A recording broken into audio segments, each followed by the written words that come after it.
আমি মোহাম্মদ মামুন শিল্পী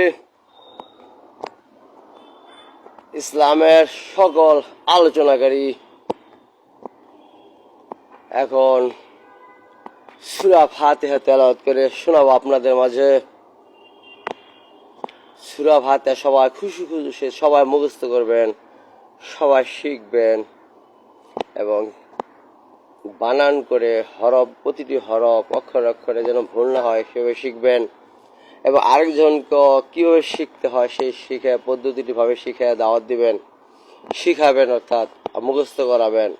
সূরা ফাতিহা যদি সকল নামাজের মধ্যে লাগে, আর সূরা ফাতিহা যেহেতু নামাজের অর্থাৎ সারা কোরআন শরীফে যা আছে সূরা ফাতিহার মধ্যে তা আছে এবং সারা কোরআন শরীফে যা আছে সূরা ফাতিহার প্রথমে যে বিসমিল্লাহ বলতে হয় তা বিসমিল্লাহর মধ্যে আছে। আরও সঙ্গে বলা যায় যে সারা কোরআন শরীফে যা আছে তার সূরা ফাতিহা বিসমিল্লাহ শুরুতে যে বা হরফটা আছে বা হরফটার মধ্যে আছে। আরও সঙ্গে বলা যায় যে সারা কোরআন শরীফে যা আছে তার সূরা ফাতিহা প্রথমে বিসমিল্লাহ বলতে বিসমিল্লাহ প্রথম বা আছে, বার নিচে একটা নক্তা আছে, নক্তার মধ্যে তা আছে। সবাই সুবহানাল্লাহ। এখন সূরা ফাতিহাটা শুরু হয়ে যায় ইনশাআল্লাহ। সূরা ফাতিহাটা পড়ে শোনাবো ইনশাআল্লাহ। আউযু বিল্লাহি মিনাশ শাইতানির রাজিম। বিসমিল্লাহির রহমানির রহিম।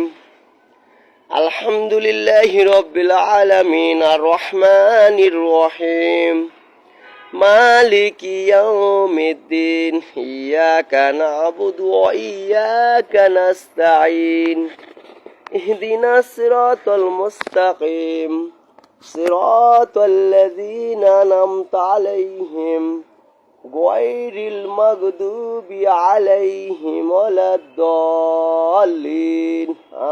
আমিন। সাদাকাল্লাহুল মাওলানাল আযীম। সবাই সাবস্ক্রাইব, লাইক, কমেন্ট, শেয়ার করবেন ইনশাআল্লাহ ফাইলটা।